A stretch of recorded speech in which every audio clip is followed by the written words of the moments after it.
esse é o período do profeta Isaías. Ele vai pegar o período exílico também. O profeta Isaías foi um homem que marcou mesmo a história de Israel e é considerado, seu livro, são 66 livros. Aí algumas pessoas vão viajar na maionese, né? Alguns teólogos. Eles vão dizer que Isaías é como se fosse um mini livro da Bíblia, né? Porque tem 66 livros e vocês sabem que Isaías foi dividido em duas partes, né? Ele teve dois momentos que foram muito marcantes. Inclusive alguns teólogos, estudiosos vão afirmar que Isaías não foi escrito totalmente por Isaías, mas que houve um outro Isaías que terminou o livro. Então Isaías escreveu até o capítulo 39, o capítulo 40 até o 66 foi uma outra pessoa. Tamanha a diferença dos livros da primeira e da segunda parte, né? Parece que ele sofre realmente uma transformação aí. Mas o fato é que o apóstolo Paulo e outros escritores, quando você referir Isaías, eles reconhecem que todo o livro foi escrito pelo profeta Isaías. Inclusive, quando você faz uma referência a Isaías 53, como é referido no Novo Testamento, é uma referência dita do profeta Isaías. Então a gente não pode, se aqueles caras daquela época, embora não fossem contemporâneos de Isaías, já tinham esse discernimento, a gente não tem hoje argumento para dizer que não era o profeta. Então a gente atribui todos os 66 capítulos da Bíblia a Isaías, ok? Então, discutir a respeito disso é besteira. Então a ideia é 66 livros é o profeta Isaías. Agora o fato é que eles dizem que nessa mudança pré-exílica para exílio, por isso a mudança desse livro, né, no meio dele essa mudança, eles dizem que os primeiros 39 capítulos eram uma referência ao Antigo Testamento, do capítulo 40 até o 66, uma referência ao Novo Testamento. Então, eu não sei até porque eles vão fazer, a partir do capítulo 40 em diante, mais profecias a respeito da vinda do Messias. Então eles vão dizer que isso tem uma referência, tem uma comparação com o Testamento. Eu não sei assim, até que ponto você pode aplicar isso como uma verdade também. Estou falando isso para vocês porque, inclusive, a própria revista vai trabalhar isso. São dados que são interessantes, podem coincidir com o profeta Isaías, mas a gente não pode assumir isso como uma verdade, né? Então, assim, leia a revista, você vai ver isso, olhe e fala, legal, interessante, ponto, entendeu? Porque senão não dá para crescer muito em cima dessas afirmações, ok? O que nós precisamos é trabalhar agora a visão do profeta Isaías, porque foi o profeta que mais profetizou a respeito do Messias. E é interessante porque esse profeta vai ter uma visão de Deus que nenhum outro profeta tem na Bíblia. Ele tem uma experiência tão profunda com Deus que nenhum outro profeta tem. E isso vai realmente evidenciar um tempo novo para Israel. O profeta foi um instrumento de Deus para alertar o povo de Israel. Ele foi escrito, esse livro, depois de 700 antes de Cristo, 700 de alguma coisa, antes de 700, né, talvez 600 de alguma coisa, aproximadamente, né? Esse é o período aí mais ou menos específico. O tema do livro Isaías, estamos falando do livro de Isaías, o tema é juízo, salvação.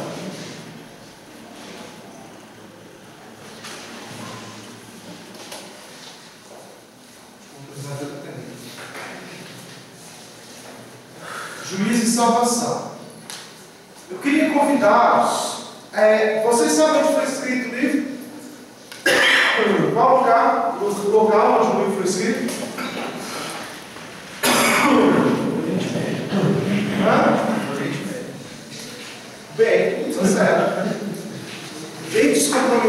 resposta, mas é isso mesmo. No Oriente Médio, um local mais preciso? Alguém se arrisca? Hã? Tá chegando. Já começou com por favor.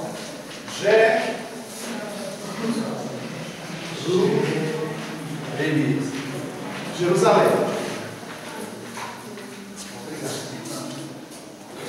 O livro foi escrito em Jerusalém depois de 700 a.C. Então a gente vai entender aqui uma coisa. Deixa eu falar com vocês. A gente não pode falar sobre o livro. Nós vamos estudar Isaías em duas partes. Deixa eu faço por lá, senão a gente trabalhar hoje a primeira parte do livro que vem a gente encerra Isaías. Porque tem algumas coisas importantes que nós precisamos entender no livro. O livro de Isaías ele tem 3 divisões. A primeira divisão, ela vai do capítulo 1 ao capítulo 12. A segunda divisão, ela vai do capítulo 13 ao capítulo 39. E a terceira divisão, ela vai do capítulo 40 ao capítulo 66.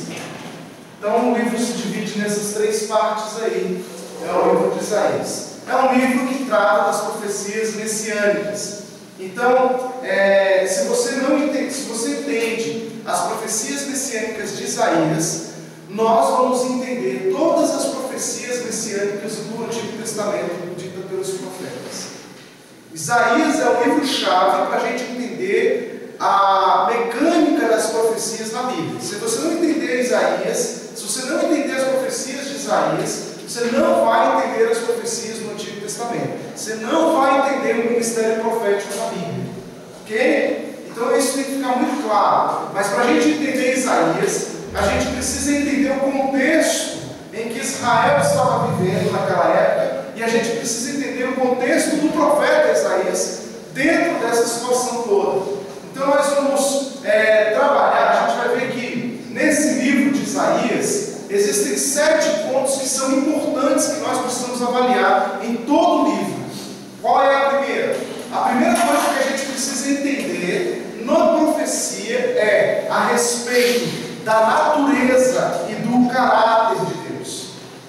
A primeira coisa que a gente tem que ver na profecia de Isaías, ou nas profecias de Isaías, ou no livro, melhor dizendo, é sobre a natureza,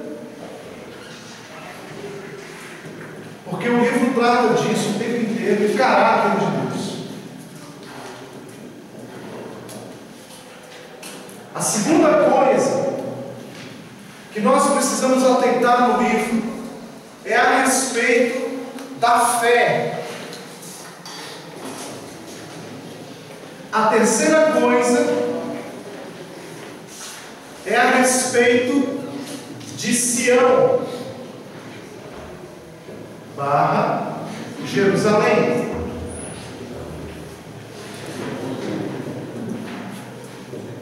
A quarta coisa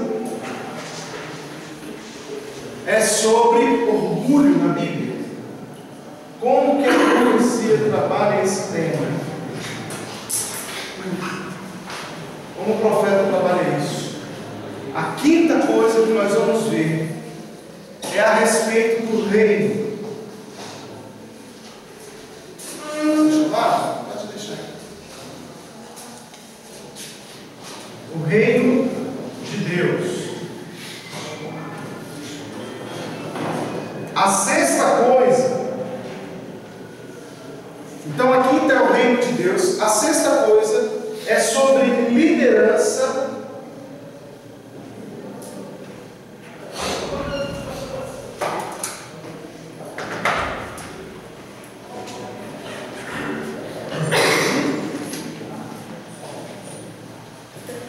Messias.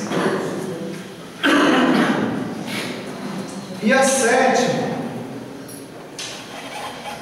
que nós vamos ver é sobre justiça social.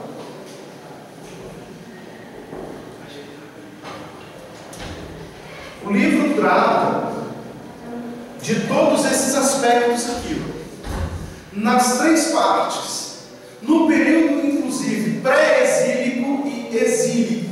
Esses 2 períodos nós vamos ver essas 7 características muito evidenciadas no livro de Isaías.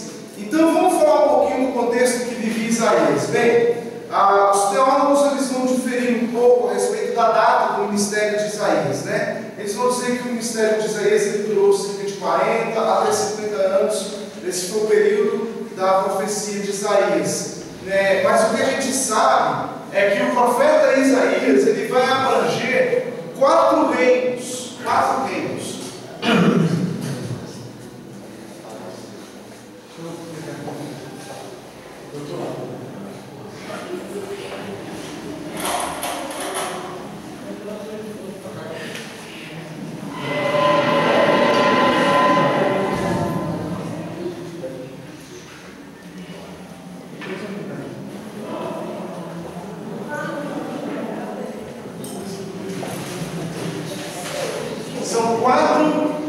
São quatro reis que embarcam a profecia de Isaías. As profecias de Isaías.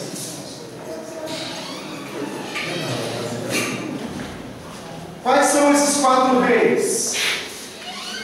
Vocês sabem? Abra sua Bíblia em Isaías capítulo 1. Isso. Vamos lá, vamos ver quais são os 4 reis. Oi? Pode parar em cima, só.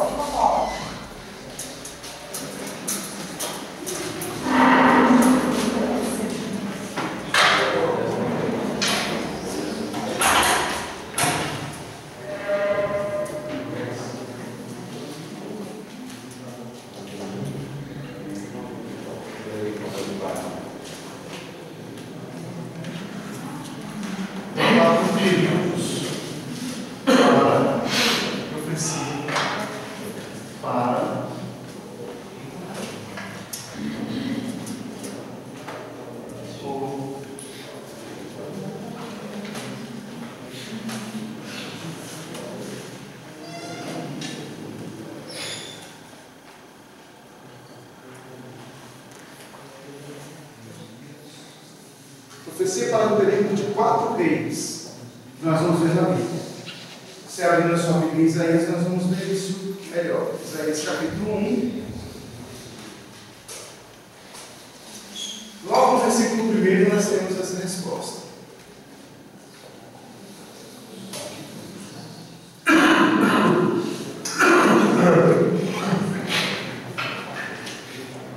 Uzias, Jotão, Acaz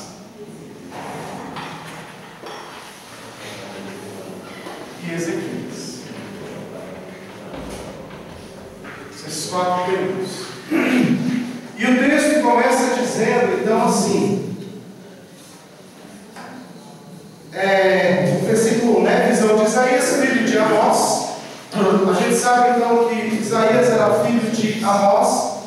Amós significa forte, que era o pai de Isaías. Você não vai ter muitas informações a respeito do profeta Isaías. Aliás, nós nunca vamos ter muitas informações a respeito de nenhum profeta da Bíblia. Os profetas da Bíblia eles não têm muitas informações. O único profeta que tem muitas informações a respeito dele é Jesus. Aí você vai ter a genealogia, dizendo de onde ele veio, porque Jesus não era apenas profeta, mas Jesus também era rei. Então Jesus, como rei, precisava ter uma... Quando você vai ver de reis da Bíblia, todas as vezes que ia falar de um rei, aí tinha que fazer a genealogia desse rei. Por quê? Porque estava mostrando a identidade de um rei que ia governar sobre Israel.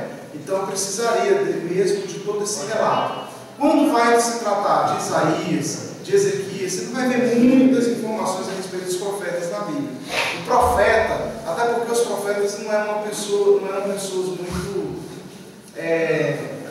assim, dadas, né? Eram sociáveis, exatamente. Eles eram bem trancados e quando eles precisavam descer a chapuletada, desciam mesmo, né? E aliás era o que mais faziam, né? Isaías, filho de Amós, ao que diz o texto, ele teve a visão que ele teve a respeito de Judá e Jerusalém nos dias Uzias, Jotão, Acaz e Ezequias. Então não é que teve a visão nesses 4 reinos, mas ele teve visão para esses 4 reinos, ok? Que são reis de Judá, são o período de Judá. Nesse período é bom a gente lembrar que já havia a divisão dos reinos. Lembram quando foi dividido os reinos? Nós já estudamos isso aqui. Quando é que houve a divisão dos reinos? O reino do norte e o reino do sul. Hã?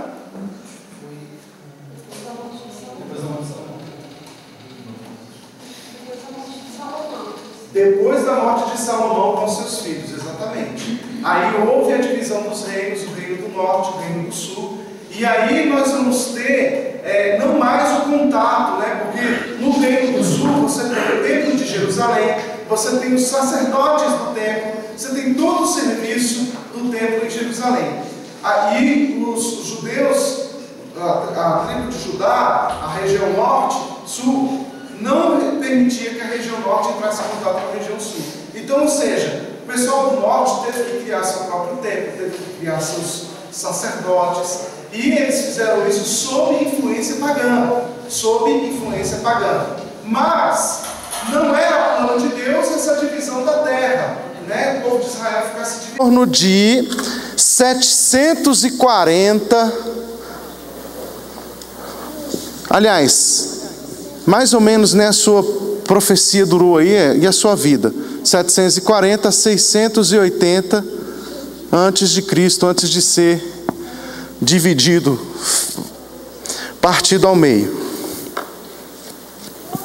Então, no capítulo 1, no versículo 1 de Isaías, a gente tem a abrangência da profecia de Isaías. A gente sabe que o profeta Isaías começou a profetizar em que reinado? No reino de quem? No ano da morte do rei. Então, na verdade, foi quando o rei Uzias morreu que Isaías começou a profetizar. Porque ele tem a visão do Senhor após a morte do rei Uzias. Só que a profecia, ela também abrange o período do rei Uzias, ok? Então ele não foi profeta no período de Uzias, ele foi profeta após Uzias. No ano da morte do rei Uzias, então ele tem uma visão do Senhor. Mas as profecias de Isaías, elas abarcam 4 reinos. Do rei Uzias, dos reinos de Judá, tá, irmãos? Uzias, seu filho Jotão, Acás e Ezequias.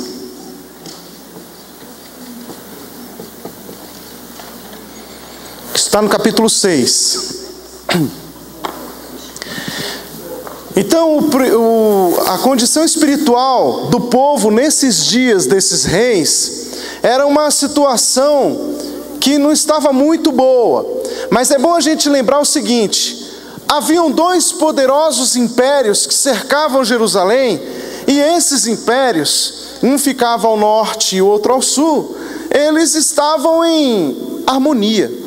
Não havia entre eles guerra, não havia entre eles disputa, o que colocava Israel numa situação tranquila, né? Já que estavam em paz, as nações pequenas ficariam em paz, e Israel era uma pequena nação ali, e estava em paz. Então existiam muitas atividades religiosas, mas espiritualmente elas eram pouco verdadeiras. Israel estava vivendo um período de religiosidade, estava praticando os seus atos religiosos, mas não havia em Israel, de fato, mais sinceridade. Irmãos, isso é interessante, porque a Bíblia vai mostrar que quando nós não estamos sofrendo perseguição, quando nós não estamos passando por momentos de luta, e ficamos servindo a Deus sem provas, sem tribulações, sem lutas, nós acabamos nos acomodando. Foi o que aconteceu com Israel.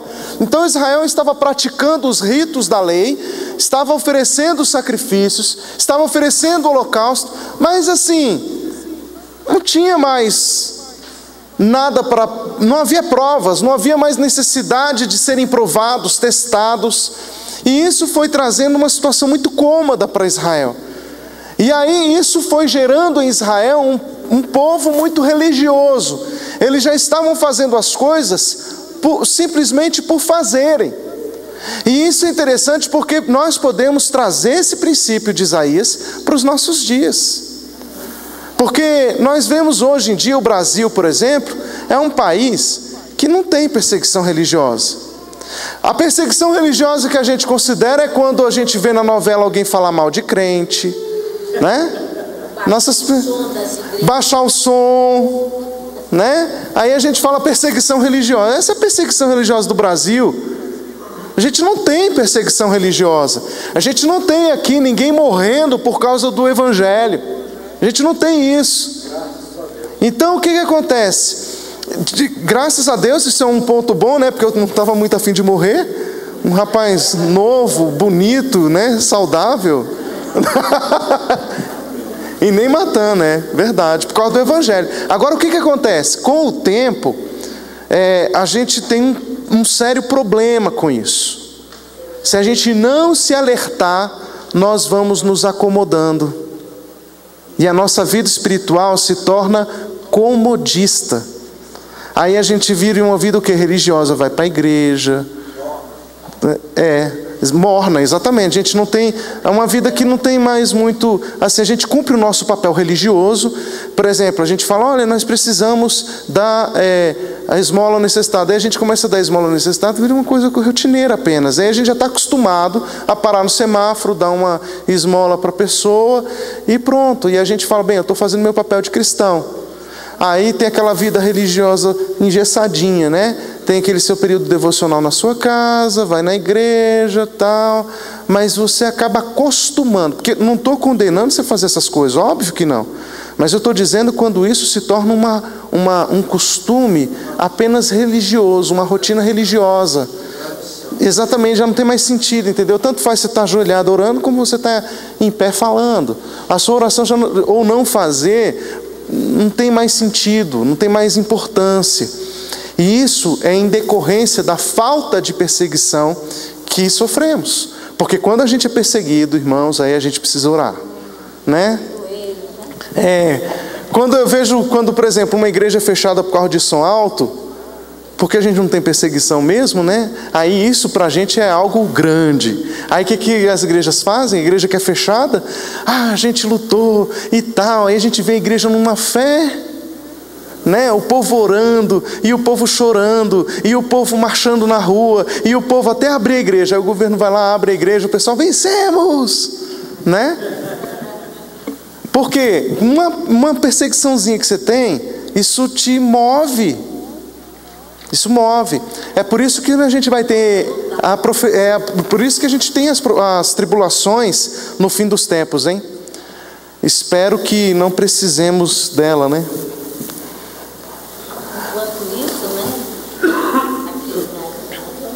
E a criminalidade, é verdade.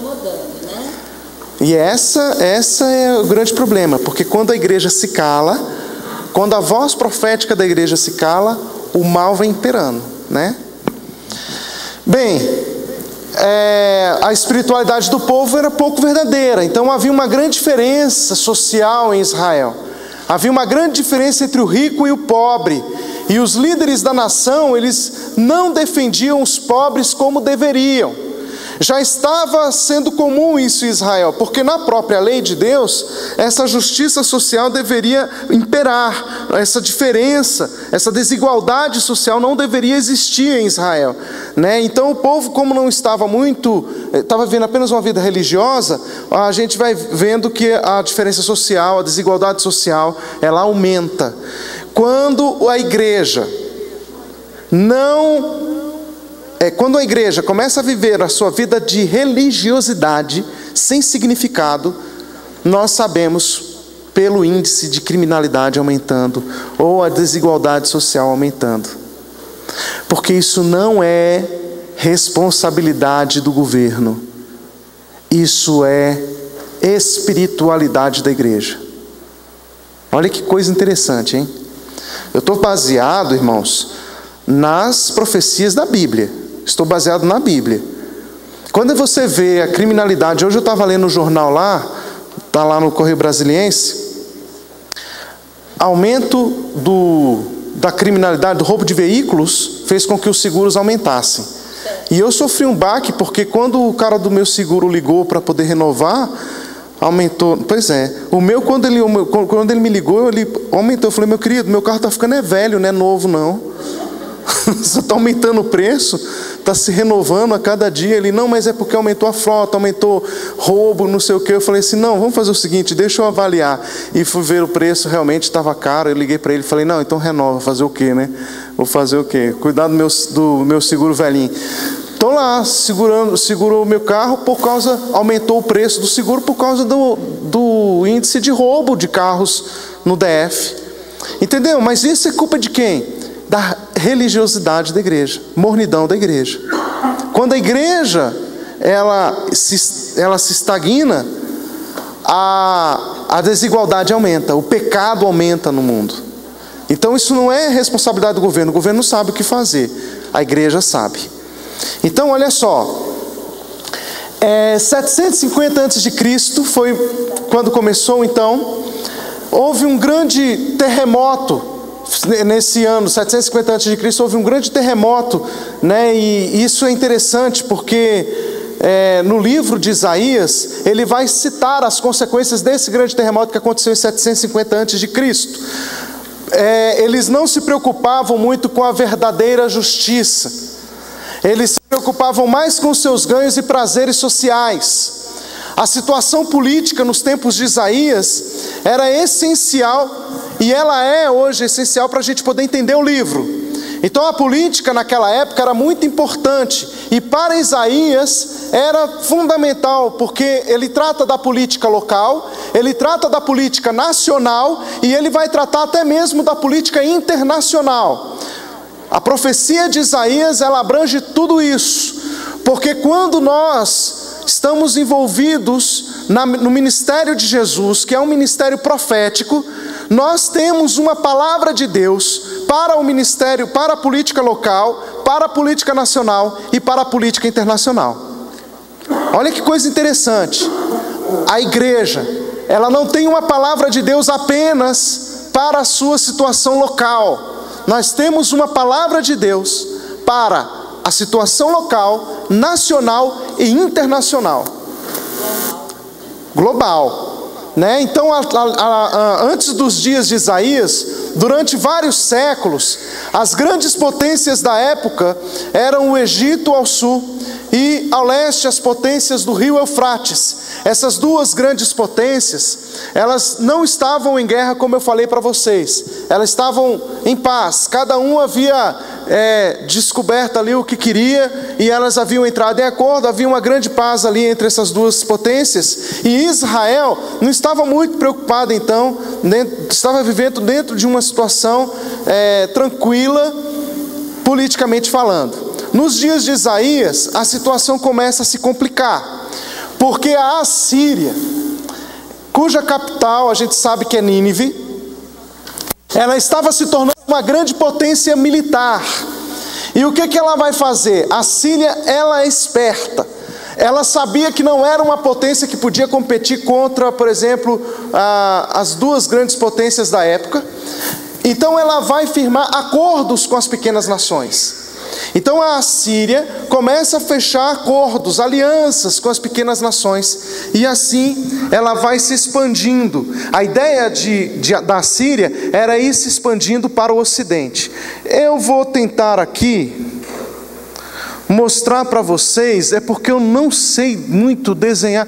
Ô Alex, eu não sei se você consegue achar ali um mapa do Oriente Médio. Se conseguir, meu irmão, eu vou ficar tão feliz.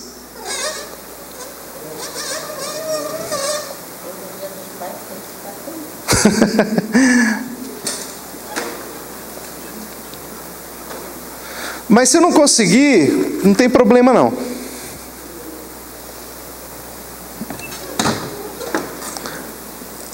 Vamos dizer que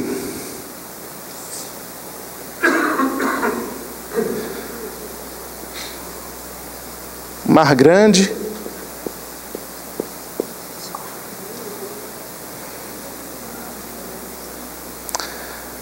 Aqui fica Israel, muito mal e porcamente, que eu não sei desenhar porque eu não sei desenhar de jeito nenhum.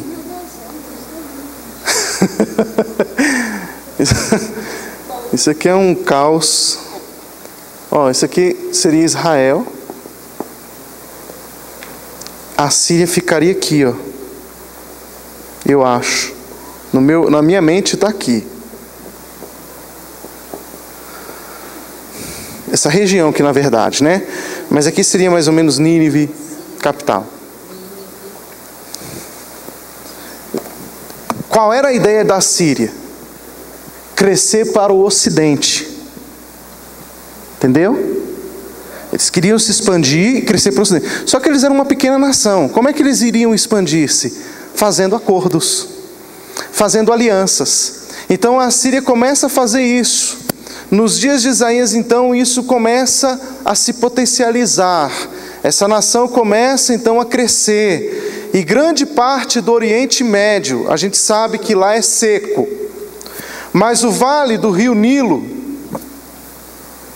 que fica aqui, ó, nessa região, o vale do rio Nilo, ele era importante, que, inclusive aqui, né, você vai ter o rio Nilo no Egito e tudo. Você vai ter aqui nessa região do Egito, da África, do Oriente Médio, você vai ter nessa região aqui, embora seja muito seco, mas você vai ter rios que vão irrigar a terra, e isso para a Síria era importante.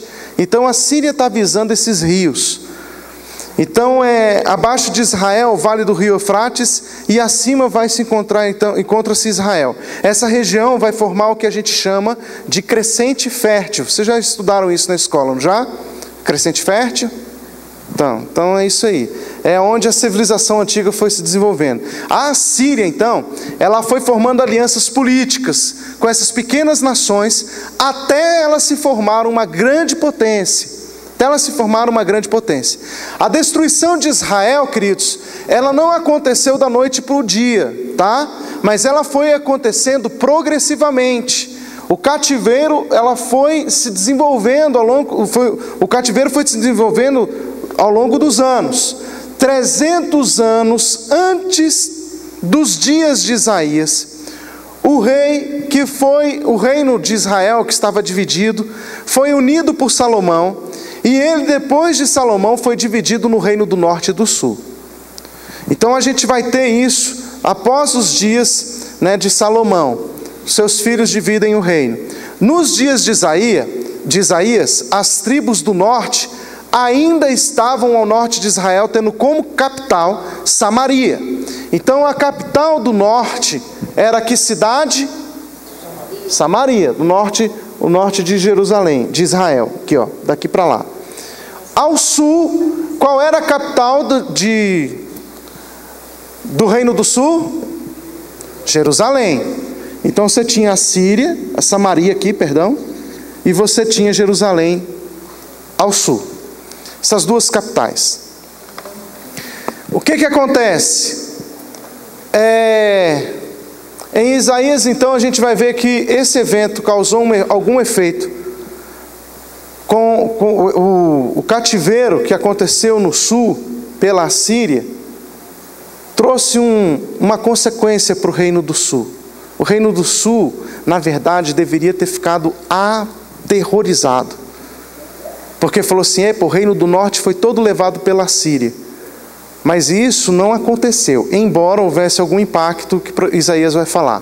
Então, queridos, eu estou falando aqui desses aspectos políticos da situação para a gente poder entender por que Deus levanta Isaías nesse tempo, tá bom? Agora a gente vai começar o livro propriamente dito. O livro ele vai se dividir em 3 partes, como eu falei lá embaixo, do capítulo 1 ao 12, do 13 ao 39, do 40 ao 66. O primeiro tópico, então, que a gente vai ver, lembra daqueles 7 pontos que a gente falou? O primeiro que a gente vai ver é a respeito, eu quero dizer a vocês que nós vamos estudar Isaías em 2 partes, tá? Hoje nós vamos trabalhar a primeira, domingo que vem a segunda. Que é sobre a natureza e o caráter de Deus. Mas para falar da natureza e do caráter de Deus, é importante a gente falar da transcendência, ou da santidade de Deus, e também falarmos da soberania de Deus, porque não tem como a gente falar da natureza, do caráter de Deus, sem a gente falar essas coisas. Quando a gente fala da natureza e caráter, nós estamos falando da santidade e da soberania de Deus, ok? Então, quando a gente fala da santidade de Deus, eu queria que você abrisse a sua Bíblia em Isaías, no capítulo 6, que é o clássico capítulo que trata sobre santidade. Até hoje, quando a gente vai falar de santidade na Bíblia, a santidade de Deus, a gente cita esse capítulo, o capítulo 6 de Isaías. Então, lá em Isaías 6, a gente tem aqui um pouquinho da história, do contexto em que isso aconteceu e a visão de Isaías. Olha lá, verso 1. No ano da morte do rei Uzias, eu, Isaías, vi o Senhor assentado sobre um alto e sublime trono. Ele está falando algo fantástico aqui, né? As abas das suas vestes enchiam o templo. Serafins estavam por cima dele. Cada um tinha 6 asas. Com 2 cobria o rosto, com 2 cobria os pés, com 2 voava.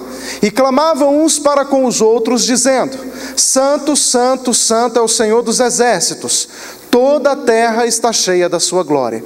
Por que Isaías vai ter uma visão de Deus em um alto e sublime trono? Ele não poderia ver Deus sem estar assentado num alto e sublime trono? Poderia ou não? Porque ter uma visão de Deus não significa necessariamente isso, que Deus tenha literalmente um alto e sublime trono. As profecias de Apocalipse, elas não são literais, viu gente? Aquelas visões de Apocalipse, elas têm um sentido figurado, elas têm um significado. Então, quando as profecias são ditas na Bíblia, elas estão falando de sentido, de significado. Então eu tenho que entender o seguinte: não é que havia um trono de Itu real no céu. Não há esse trono de Itu, alto, sublime, não. Que Deus, para subir, tem que pegar uma escadinha para sentar lá. Não existe esse trono. Quando se fala de trono, está falando do governo, da autoridade de Deus, que é alta e sublime. Entende?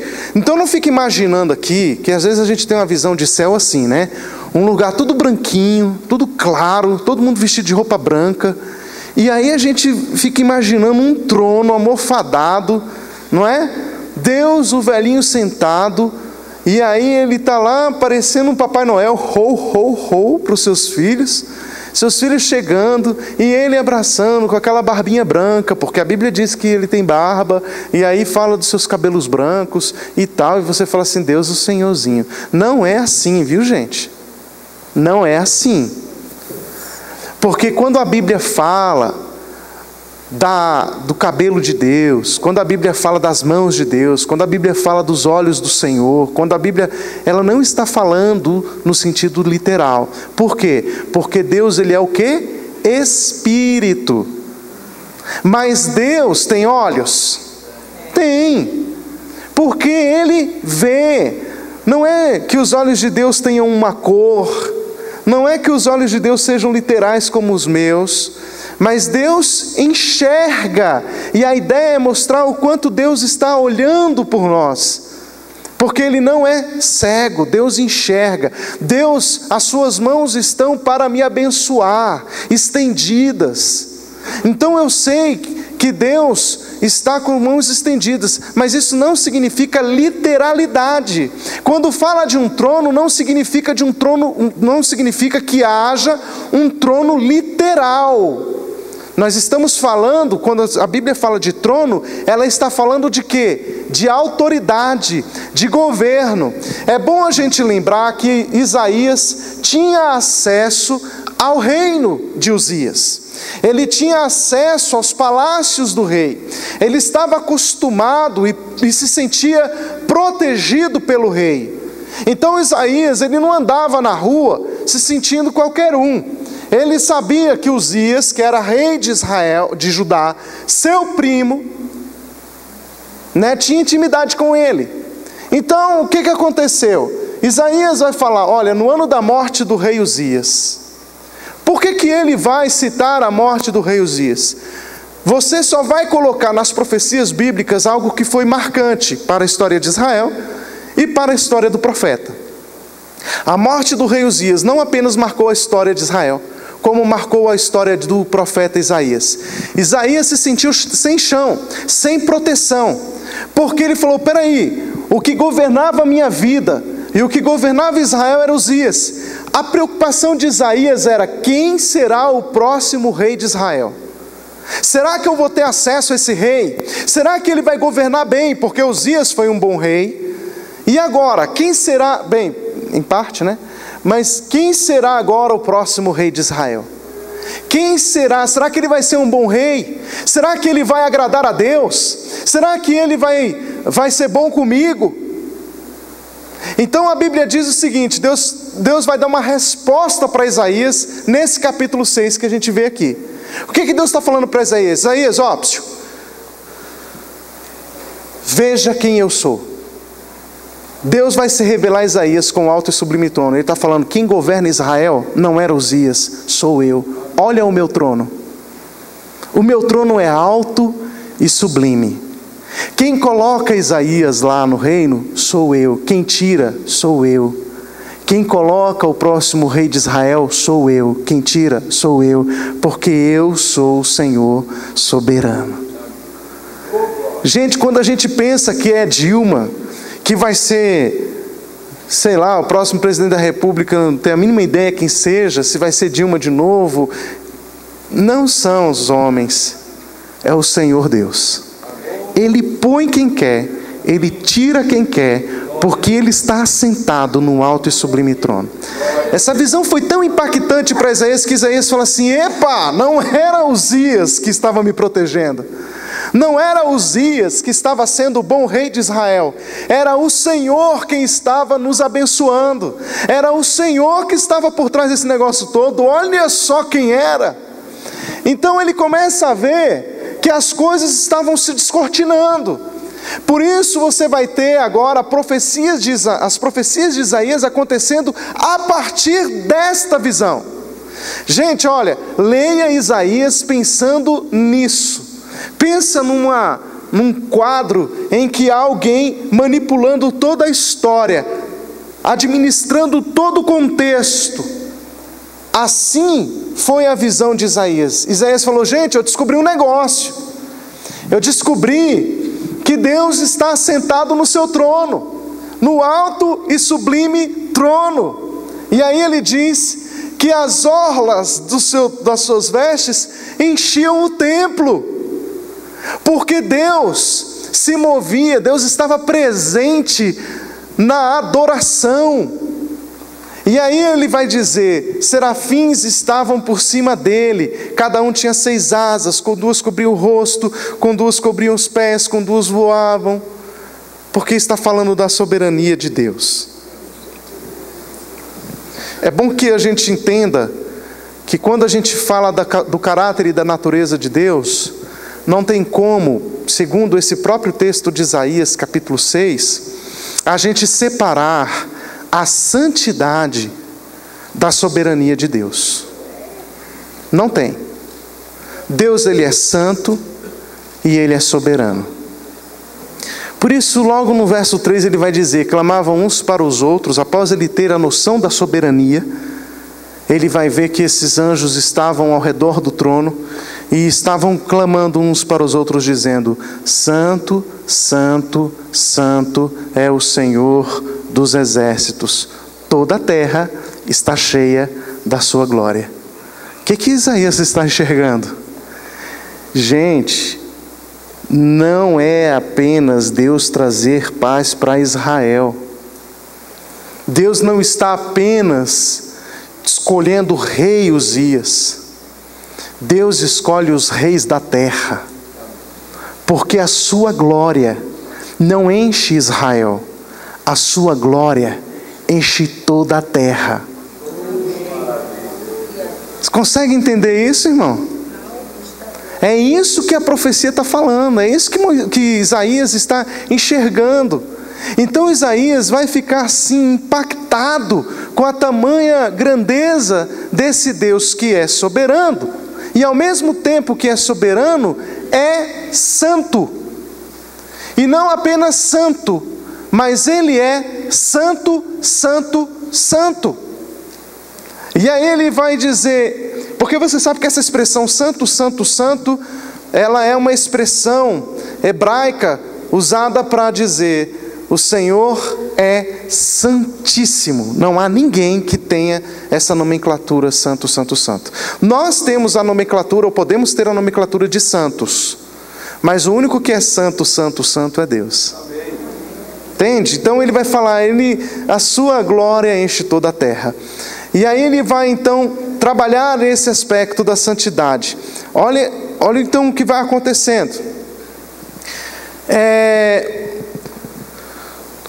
No ano da morte do rei Uzias, Isaías então vai ver a Deus assentado em seu trono, e essa visão vai responder às questões de Isaías quanto a quem se assenta na verdade no verdadeiro trono. E Deus mostrou que se assenta no seu trono eternamente como verdadeiro rei. Isaías então vê os serafins voando, e dizendo: santo, santo, santo é o Senhor dos exércitos, toda a terra está cheia da sua glória.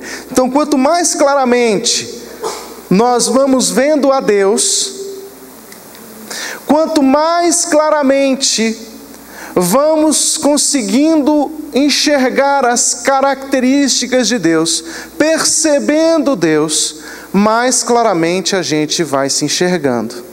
É isso que a gente aprende nas profecias, e isso a gente vai aprender também com os apóstolos, com o discípulo de Jesus chamado Pedro. Porque quando Pedro, que estava cansado de olhar para Jesus, ele enxerga Jesus como o Filho de Deus, o enviado de Deus, como Messias, o que ele vai fazer? Ele vai falar: afasta-te de mim porque eu sou pecador. Todas as vezes que conseguimos enxergar a Deus, que nos aproximamos de Deus, nós vamos nos enxergando. Entende? Isaías vai enxergar a Deus. Quando ele enxerga a Deus, ele vai ver quem ele realmente é. E ele vai falar assim: eita, eu sou um homem impuro. Habito no meio de um povo de impuros lábios. E os meus olhos impuros viram o Rei, o Santo. Ele não consegue, a princípio, entender isso. Mas ele vai falar: eu sou impuro. Habito no meio de um povo de impuros lábios. Mas os meus olhos viram o Rei. Então, quanto mais claramente a gente vê a Deus, mais claramente a gente se vê a si mesmo. Isaías se viu a si ao olhar o trono, e como resposta ele vai dizer: ai de mim, pois eu sou um homem impuro. Esta pode ser uma das piores experiências, da nossa vida, enxergar o quão pecador a gente é. Mas eu digo uma coisa para vocês: é assim que Deus vai trabalhando conosco. Quando Isaías vai perceber o tamanho do seu pecado, ele está pronto para ser tratado por Deus. E a resposta de Deus a Isaías então vai ser uma resposta muito difícil, porque Deus vai chegar para Isaías e falar assim: Isaías, você está me enxergando? Estou, Senhor. Você está se enxergando? Estou, Senhor. Então, Isaías, eu vou te levantar para um ministério tremendo. Você vai ser, Isaías, um grande homem na terra. Foi isso que Deus falou para ele? Não. O que Deus falou para ele? Olha o que Deus falou para ele, ó. Isaías, seu ministério vai ser frustrante. Você vai falar, vai render pouco. Você imagina Deus chamar o cara para falar e de repente não ter resultado. Porque muito do que Isaías falou, e Deus falou isso para ele, o povo não iria absorver. E Deus chama Isaías para um ministério árduo. Porque quando Deus chama a gente para algum ministério na igreja, a gente já pensa em quê? Em grandes obras. A gente já pensa que a gente vai ser o grande avivalista desta geração, não é? Opa! Deus me chamou, que legal, agora vai ser diferente. Se eu fizer isso, a coisa vai andar. Fulano está fazendo, não está andando. É porque não sou eu que estou fazendo. Só que nós não podemos lembrar que quem está sentado no alto e sublime trono, irmãozinho bonitinho, não é você, é Deus. Entendeu? Não sou eu que estou sentado no alto e sublime trono, é Deus. Ah, não, é porque o ministério pastoral da igreja é bom, mas ia ser muito melhor se eu for ordenado pastor. Aí a igreja vai experimentar avivar, aí vai ser benção, vocês vão ver. Não fala isso, mas pode pensar isso. E aí, irmão, não é assim. O ministério pastoral da igreja está voltado para um alto e sublime trono. Quem governa é o Senhor. E às vezes o ministério é um ministério árduo. É um ministério que não tem muito retorno. Porque Deus não está te chamando para ter resultado. Isso não é empresa. Deus está te chamando para obedecer. Isso é igreja. Amém? Amém? Então, quando você for fazer qualquer coisa na casa de Deus, seja pregar, cantar, seja orar, seja ensinar, seja discipular os seus próprios filhos, seja o que for que você for fazer dentro do reino de Deus, entenda uma coisa: o seu ministério é obedecer à vontade de Deus. Ponto. O resultado é obra do Espírito de Deus. Às vezes a gente é chamado para evangelizar e a gente quer que multidões se convertam com a gente. Eu lembro do meu irmão, ele falou assim: olha, porque eu tenho chamado evangelístico, eu quero evangelizar e tal. Eu falei: poxa, que bom, irmão, vamos embora. E aí ele começou a evangelizar, mas ele estava com tanta sede de evangelizar que meu irmão estava evangelizando todos os dias mesmo. Ele chegava, montou o trabalho de evangelismo no trabalho, que acho que tem até hoje por sinal. Veio aqui, aí saía do trabalho, vinha para cá, botava o som na rua aí, ficava parando as pessoas na rua, e ele falou assim: eu quero ganhar um monte de gente para Jesus. E ele sozinho ia de casa em casa aqui, saindo, evangelizando e tudo aí. Isso fazia as noites, final de semana, durante a semana no trabalho, e morrendo de vontade. Ele fez isso uns 6 meses, continuamente. Ele com a Ludmila começaram a ir casa a casa, rua a rua, tal. Aí se converteu a Carol, só uma moça. E o Valmir falava assim para mim: poxa, eu estou evangelizando tanto, eu estou com tanta sede, eu tenho orado, tenho jejuado, eu tenho querido tanto que as pessoas se convertam, por que as pessoas não se convertem? Eu falei: porque você quer converter as pessoas.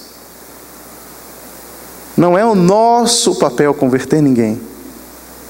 Um rapaz essa semana veio, estava me escrevendo, fazendo um comentário, é um ateu, por sinal, comentando tal, e eu conversando com ele sobre alguns aspectos bíblicos. Uma das coisas que eu falei para ele, eu falei: meu querido, eu não quero te converter, não é meu papel esse. Porque a biologia tal, colocando os textos, algumas dúvidas a respeito da Bíblia, e eu respondendo conforme a palavra de Deus mesmo estava dizendo. Eu falei: não, mas você está entendendo isso aqui dessa forma, a Bíblia diz isso, isso e isso. E outra coisa, você tem que saber o que está sendo dito, você está interpretando assim. E aí eu comecei a falar algumas coisas, tal, escrevendo, e eu falei assim: não é meu papel te converter. Não pense você aqui que eu estou lutando para que você se torne crente. O meu papel aqui é pregar a verdade para você. E é o que eu estou fazendo. Se você vai crer ou não, isso não é um problema meu. Porque quem traz a fé ao coração é Deus, não sou eu. A Bíblia diz que a fé vem pelo o quê? A palavra de Deus. A palavra é pregada, a fé vai sendo gerada. A palavra é pregada, a fé vai sendo gerada. A palavra é pregada, a fé vai sendo gerada. É assim que a coisa funciona. O meu papel não é converter ninguém. Então, às vezes as pessoas ficam preocupadas, né? Vamos fazer um grande evento evangelístico, a gente vai para o Taquá Parque, vamos converter um monte de gente. Isso não é o nosso papel. O nosso papel é pregar. E quanto mais gente nós pudermos pregar, vamos pregar. O resultado é exclusivo de Deus. Então, irmãos, Isaías teve um ministério meio que aparentemente frustrante, porque não tinha muito resultado. O povo não estava muito ouvindo Isaías. Era um ministério, então, meio que, se a gente fosse colocar hoje, um ministério fracassado, né? Será que no lugar de Isaías a gente estaria disposto a continuar? Ih, não vai dar certo, meu ministério está fracassado, porque eu estou falando ninguém me ouve. Essa experiência, ela vai afetar todas as outras experiências do profeta Isaías na Bíblia. Porque nunca mais Isaías vai conseguir olhar para si mesmo do mesmo jeito. E nem vai conseguir olhar o próximo do mesmo jeito. Depois que ele teve a visão do Senhor no alto e sublime trono, a vida de Isaías foi transformada. E você vai ver que na Bíblia, o homem que usa mais o termo Santo de Israel é Isaías. E ele não vai usar esse termo por costume apenas, mas é porque Isaías teve uma visão de Deus como ninguém havia visto até então. Isaías o viu como o Santo de Israel. Algumas pessoas acham que esse texto estaria fora de ordem, esse de Isaías 6, porque eles acham que esse seria apenas o chamado original de Isaías, e por ser o chamado original, ele deveria estar no capítulo 6, no início do ministério de Isaías. Mas isso se deve ao fato dessas pessoas pensarem pelo fato de Isaías ter lábios impuros, e que ele não poderia então ser um profeta de Deus, realizando assim o ministério do Senhor. Porque fazer a obra de Deus, irmãos, é isso que a gente precisa entender, não significa estar totalmente puro. Fazer a obra de Deus significa crer na palavra do Senhor, submeter a sua vontade e obedecer. É isso aí. Nós, quando somos reconciliados com Deus, ali nós recebemos o ministério. Exatamente. Porque, segundo Coríntios 5, diz: ora, tudo provém de Deus, que nos reconciliou consigo mesmo, por meio de Jesus Cristo, e nos deu o ministério da reconciliação. Exatamente. Quem é que faz isso? Deus. Então não fique pensando assim que você vai ser, tem que ser perfeito para fazer. Não. Deus nos aperfeiçoa em Cristo. Fica tranquilo. O que você tem que fazer? Crer na palavra, obedecer. Faz o que Deus manda, Exatamente. Ser fiel até a morte, dar-te-ei. Isaías capítulo 10, abra sua Bíblia lá. Do versículo 5 ao 15, a gente vai ver algumas coisas interessantes. Falando da soberania de Deus. Vamos falar um pouco dessa soberania. Isaías capítulo 10 vai nos dar indícios dessa soberania. Olha o versículo 5. O Senhor diz: ai da Síria, cetro da minha ira, a vara em sua mão é instrumento do meu furor. Por que é que Deus está com raiva? Por que é que a ira de Deus se acendeu contra a Assíria? Olha o versículo 6. Envio-a contra uma nação ímpia, e contra o povo da minha indignação lhe dou ordens. Veja só, quem é o povo ímpio? Quem é a nação ímpia? Quem é o povo da indignação de Deus aqui? Israel. Israel estava vivendo um tempo de paganismo, de profanação. Israel estava negando ao Senhor. Deus levanta a Síria para atacar Israel. Deus está falando, a Síria não está se levantando nesse tempo porque eles estão com uma estratégia militar e porque eles são bonitinhos, não. É porque eu, o Senhor, decidi que esse é o tempo de manifestar a minha indignação, e eu quero que a Assíria se levante contra o povo da minha indignação. Eu lhes dou ordens para que dele roube a presa, lhe tome o despojo e o ponha para ser pisado aos pés como a lama das ruas. Olha lá, qual é a ordem de Deus? Olha lá, qual é a ordem de Deus? Roube a presa. Qual é a outra? Tome o despojo, ponha para ser pisado os pés como a lama das ruas. Ela, porém, quem? A Síria, porém, assim não pensa. Deus deu uma ordem, mas a Síria não estava pensando conforme a ordem de Deus. Olha que coisa interessante. E aí Deus está falando, o seu coração, coração da Síria, não entende assim.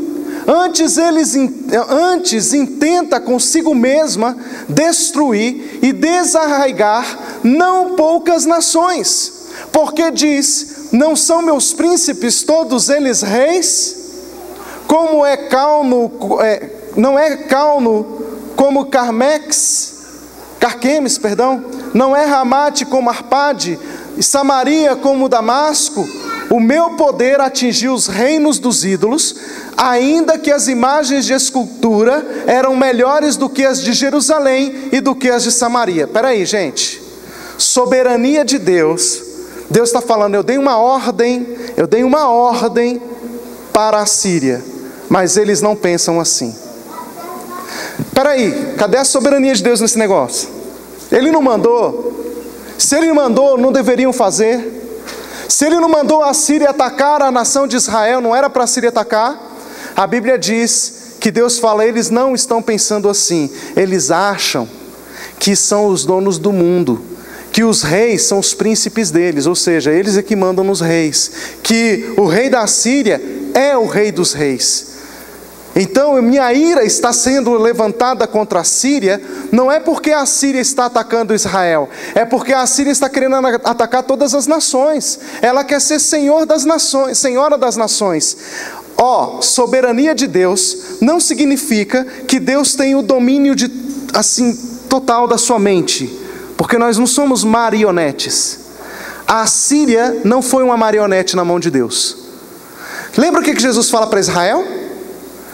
Ó Jerusalém, que mata os teus profetas, apedreja os teus profetas.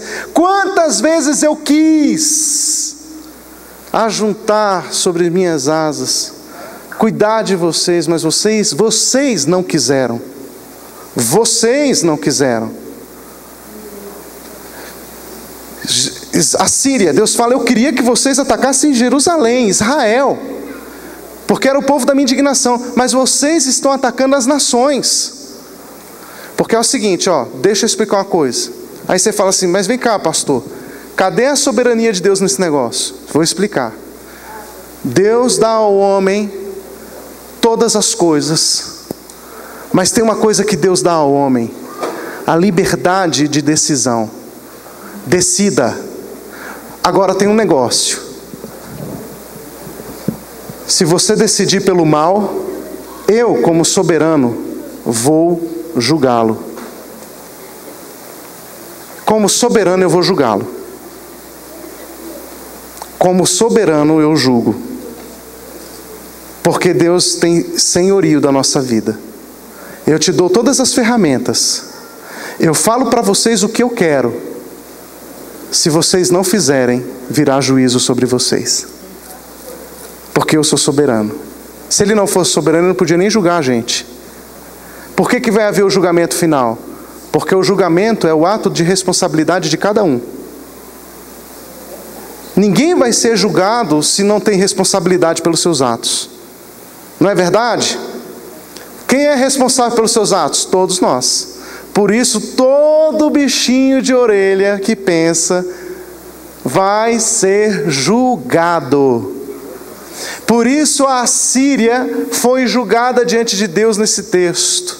Por isso Deus olha para a Síria e fala, ei, eu falei uma coisa para vocês estão fazendo outra? Não é assim que eu quero. É por isso que como igreja fomos chamados para levar o reino de Deus. O que é o reino de Deus? É o governo de Deus às pessoas. É Deus administrando o coração, a mente e a vida das pessoas.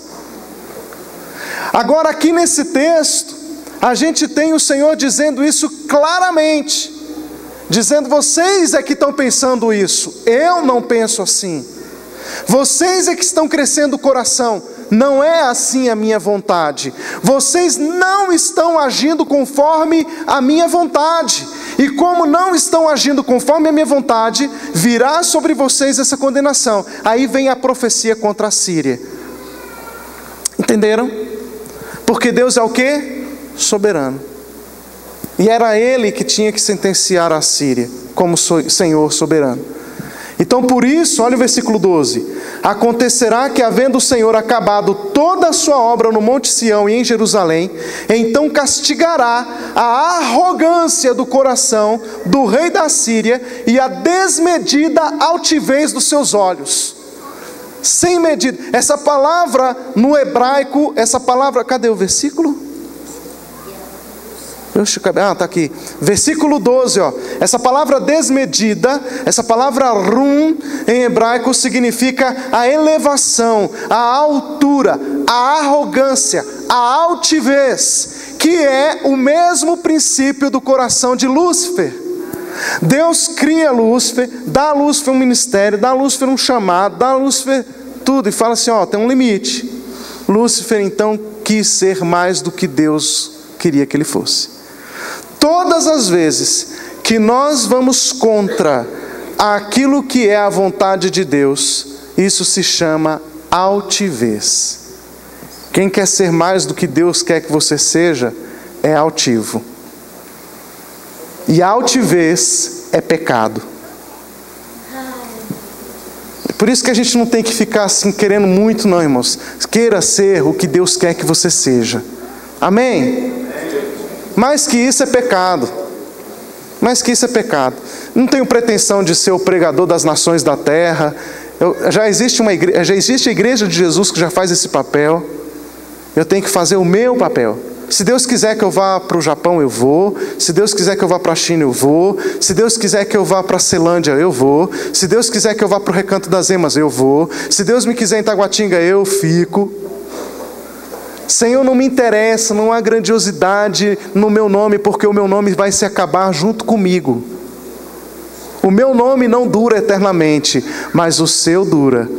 Essa foi a visão de Isaías. O nome do Senhor dura para sempre.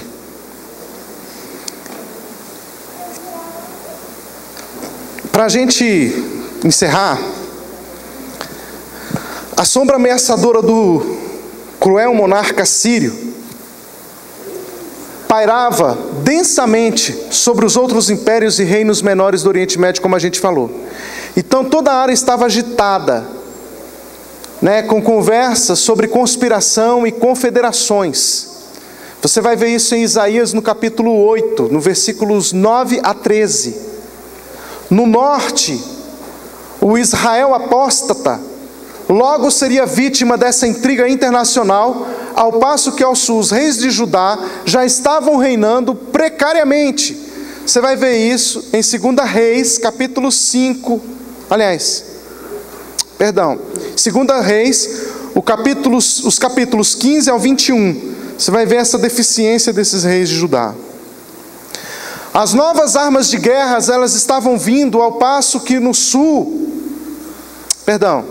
as novas armas de guerra estavam vindo sendo desenvolvidas e postas em uso, aumentando o terror dos tempos.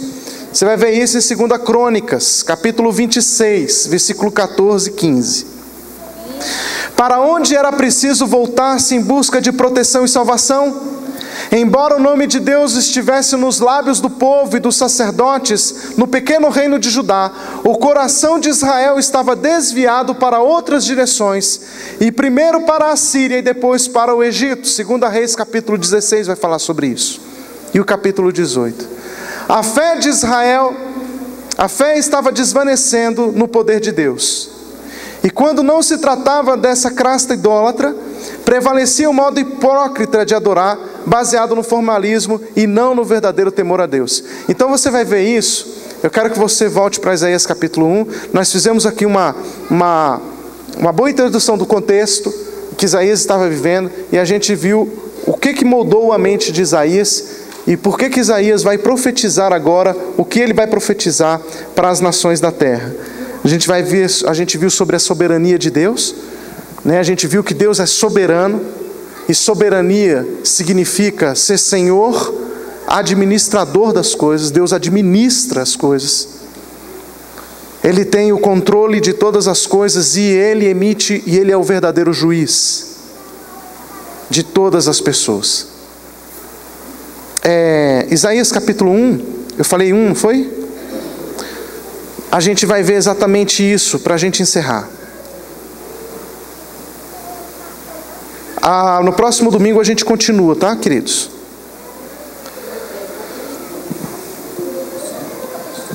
Não dá, Isaías é muito grande, né? Tem muita coisa. A gente vai falar na próximo domingo, lá embaixo, pelo menos, eu não sei, eu vou falar para a situação onde eu parei, eu não sei qual é a continuidade que ele vai dar aqui em cima, mas lá embaixo a gente vai falar sobre as profecias e nós vamos falar sobre os outros pontos, porque os outros pontos são mais rápidos, né? A gente precisava falar um pouco sobre a natureza, o caráter de Deus, para a gente entender as profecias seguintes.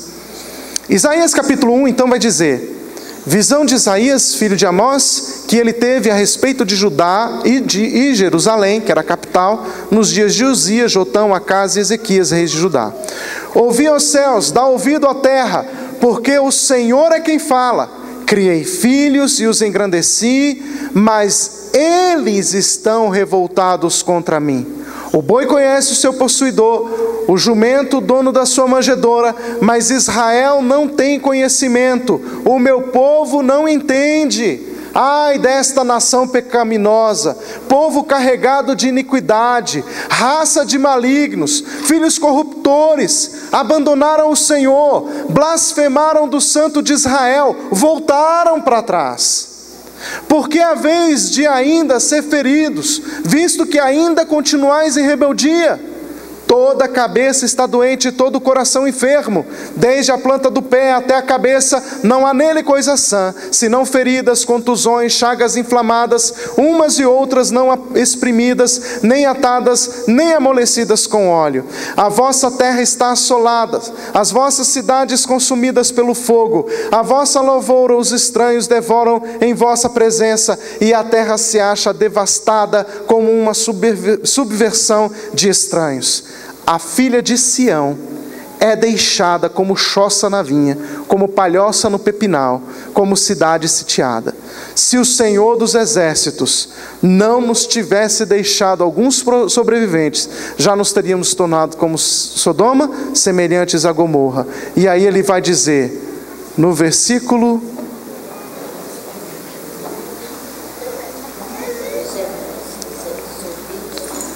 no versículo 10 mesmo, olha lá. Ouvi a palavra do Senhor, vós príncipes de Sodoma. Porque agora ele vai começar a tratar Israel como Sodoma. Ele vai começar a trabalhar com Judá como Sodoma.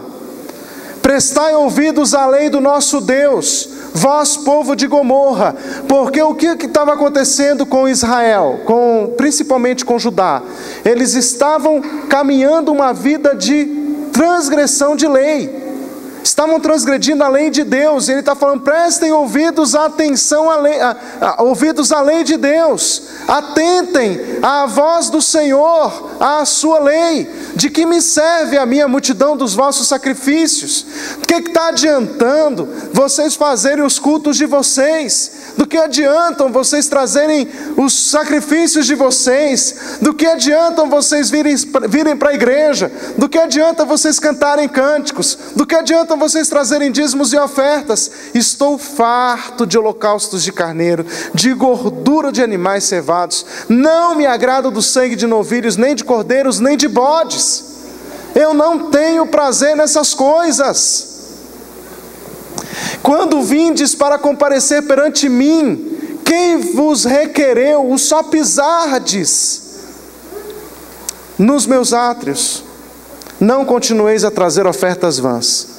O incenso é para mim abominação, e também as festas da lua nova, os sábados, e a convocação das congregações. Não posso suportar iniquidade associada ao ajuntamento solene, porque essas festas, elas são ajuntamentos solenes que o Senhor tinha estabelecido na lei, mas o povo não tinha o coração. Deus fala, olha, estou cansado dessas coisas, e eu não posso mais associar essas coisas. Povo pecador com reuniões de santidade. Olha como é que a coisa é séria. Quando a gente se reúne para adorar a Deus, quando a gente fala, vamos engrandecer ao Senhor, mas o nosso coração não está voltado a isso, nós estamos causando repulsas em Deus. Deus vai ficando enojado dos nossos cultos. Irmãos, isso é muito sério. Porque o Deus de Isaías é o Deus dos nossos dias. Então, olha, quando a gente vem para uma reunião, um ajuntamento solene como esse, por exemplo, pela manhã, como nós vamos fazer logo mais, o que a gente precisa fazer? A gente tem que orar antes. Senhor, eu estou indo para a congregação dos santos. Os santos vão se reunir para adorar e invocar o teu nome. Eu quero fazer parte disso, Senhor. Eu quero que o Senhor olhe dos céus. E eu quero ser motivo de alegria ao Senhor nessa noite. Eu quero, Senhor, que a minha reunião nessa noite não seja mais um ajuntamento solene, com o coração religioso, porque isso causa repulsa ao teu coração. Mas eu quero, Senhor, que ao me reunir com os meus irmãos, nós nos reunamos com sentido, com um propósito, com significado, porque sabemos que é isso que agrada o teu coração. Israel não soube fazer essa oração. Israel não teve esse espírito. O que causou Israel? Destruição. Irmãos, quando não há coração convertido a Deus, há destruição. Eu estou falando isso para a igreja. O ímpio é outra coisa. Santos, aqueles que dizem que tem o nome do Senhor, aqueles que estão lidando direto com a santidade de Deus. Porque quando a gente se reúne, a gente ora, a gente lê a Bíblia, nós estamos lidando direto com a natureza e o caráter de Deus. Nós que estamos lidando direto com a natureza e o caráter de Deus, é que nós somos responsáveis por isso. O ímpio não, ele não está muito preocupado com isso. Um ímpio vir aqui nos visitar, Deus não fica irado com ele.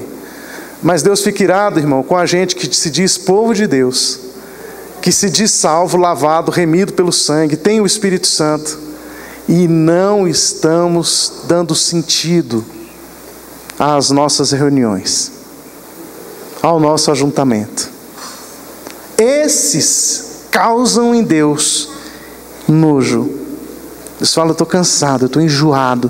Porque essa palavra aqui, ó, deixa eu explicar isso para vocês, né? Que vocês falam, onde é que está esse enjoo? Deixa eu explicar isso para vocês. Lá nesse versículo aqui, ó, cadê quando Deus fala assim, do vosso ajuntamento? Não posso suportar. É o 13. Ele fala assim, ó, é para mim abominação.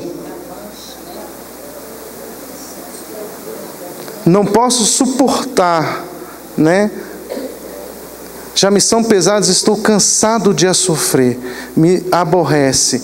É para mim abominação. Essa palavra abominação, a palavra no hebraico é ebá. Ebá, ela significa aqui coisa repugnante, repulsiva,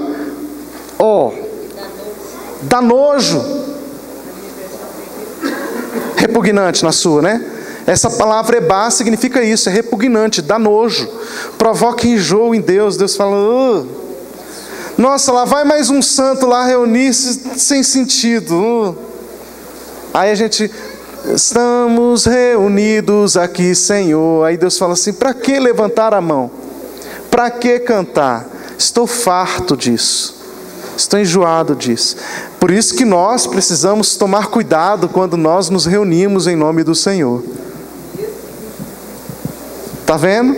É exatamente, porque isso é multiplicar a iniquidade. Que coisa, né? Não dá medo? Estamos reunidos aqui em nome do Senhor. Aí, quem é a igreja de Deus aqui? Amém. Quem é santo aqui? Amém. Então isso significa o quê? Que o meu sentido, eu estou reunido aqui não para passar tempo, estou reunido aqui para a glória de Deus. Irmãos, o nosso ajuntamento tem que ter sentido. Nós vamos continuar falando sobre isso no próximo domingo, amém? Queria convidá-los a ficar em pé.